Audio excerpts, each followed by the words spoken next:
thing to do. Mayor, on the convention center tax, you had said before that the out years beyond 2020 were important to you, and that's why it's touched. How will this solve this, or will you face the convention center issues? We looked very hard at this and made sure that we did something here that hadn't been done in some of that earlier work from the Capitol on the convention center.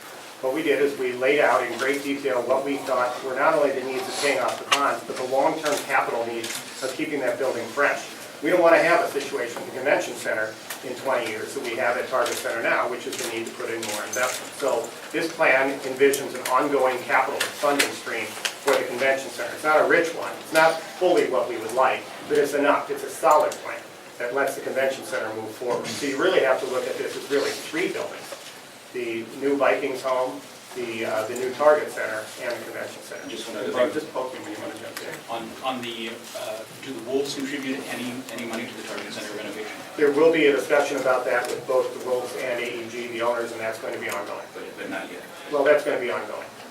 But you're requiring the Vikes to put up 45%, and what's the ballpark for the Timberwolves? And perhaps Mr. Taylor would We're discussing that. Well, but we got 2 weeks left before the legislative session, so you may be discussing it, but you're telling the Vikes what they want. We have answered the call of the legislature on the Vikings issue, and we're continuing to work on the other one. We have a ways to go with that, but I think we've come a long way. We'll keep working on it. Mr. Taylor, Senator Taylor, would you tell us why the taxpayers should put in money, and how much are you willing to put in? But we said right from the very beginning that we would be part of a private group that would put in money. Our particular use of the Target Center is between 30 and 40% of that, and we recognize that, and I'm sure that that's a minimum that the city will be asking us to do and for our share of that. So I understand 30 to 40% is what you said? Is that accurate? We use it 30 or 40% of the facility. So I think other private people who use it also will probably put in some. Well, I'm sure it's me, I don't quite understand. What is the percentage then that you would put in for renovation? We haven't negotiated that yet. We are, when we talk about other parties, the Target Center is a multi-purpose facility. The Timberwolves are one owner, and they should be putting in proportionate to their use.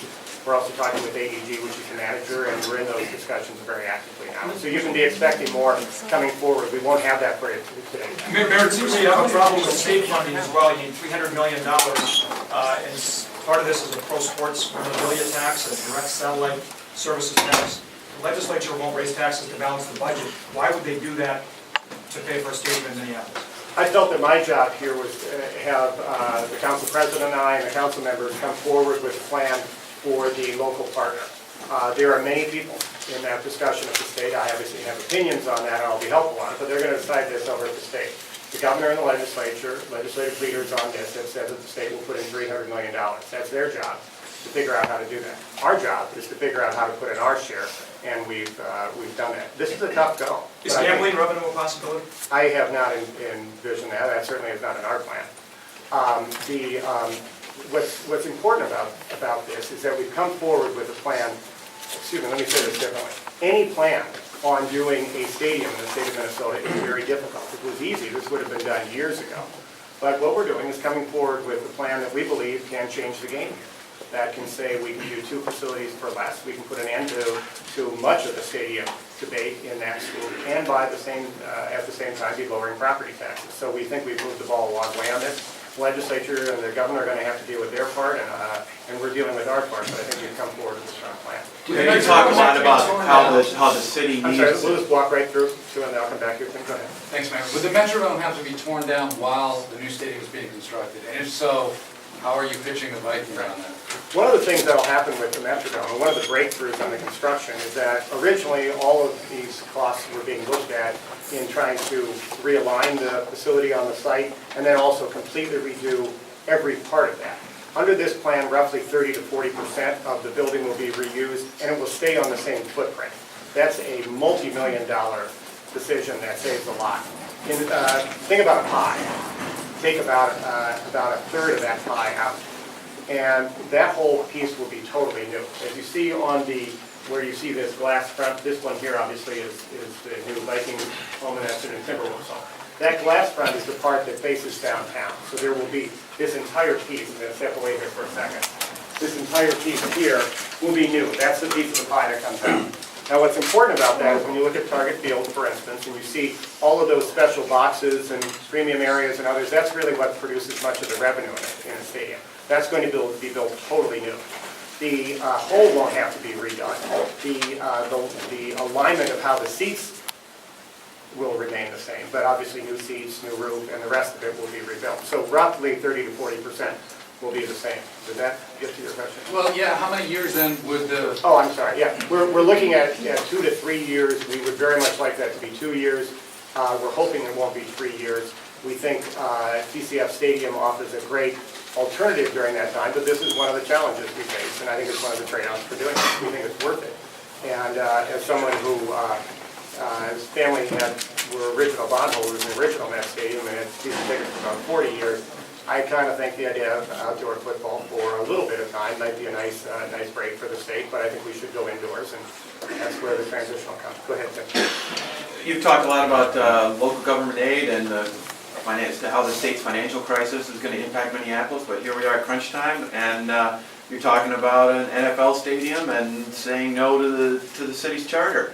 Why are you sort of giving the thumbs down to the voters here, or your constituents? Let me say very clearly, if I could find political support to come to the Capitol to transfer our property tax onto sales taxes for the general needs of the city, I would be over here in a fraction of a second. Sadly, that is not the discussion going on at the state capitol, and that's not an option in front of us. The option in front of us is whether we want to participate in a stadium debate that was going all around us and having potentially an extremely negative effect on it, including having tax dollars be used to move a business out of the city of Minneapolis, and including taking the tax dollars from our city that are being used to prop up the state convention center and take that away as well. We either play defense or offense. We chose to play offense with a good strategy, one that's also a great solution for the state, and it's fair to the residents of Minneapolis. Are you confident you can get this through the city council? Council President Johnson and I are working on that, and we are confident we can get the support. Want to add anything there? You know, it's been obviously a topic of discussion around the council since last legislative session, and so people are very concerned about the future of our convention center and and Target Center, the facilities that we own.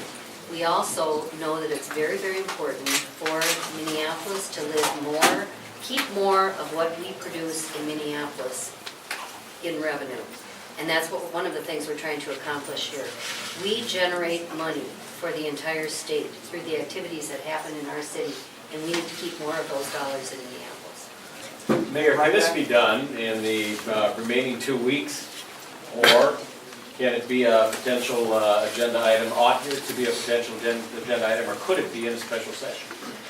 I'm not the legislative expert in this building or the building next door. There are a lot of people who know a lot more about the legislative process than I do. I know that our option was either sit on the sidelines or come forward with a plan that we knew would be far more palatable financially and politically than the others out there. So we've done what we can do, and we'll continue to work with the people in a bipartisan way here at the Capitol to try to move this forward. Frankly, I don't know whether it can get done, but I do know this, that by coming in with a plan that delivers 2 stadiums for the price of one, in fact significantly less than the price of one at most other locations, and by being able to come up with a plan that lowers property taxes in the largest city in the state, I think we've advanced this quite a way. Should the governor put it on the agenda if there's a special session, as a lot of people think there's going to be? The governor, I think, is doing a heck of a job already. I'm sure he can make that decision better than I can. Years ago, when they were close, the Vikings seemed to be close to doing something with Anoka County, Blaine Stadium. You didn't seem to be that involved or proactive in trying to stop it from happening. What has changed? What's different this time? I believe the Vikings have had a great home in Minneapolis, and I've supported that ongoing. There is a limited amount that a municipal government can do, especially when there are great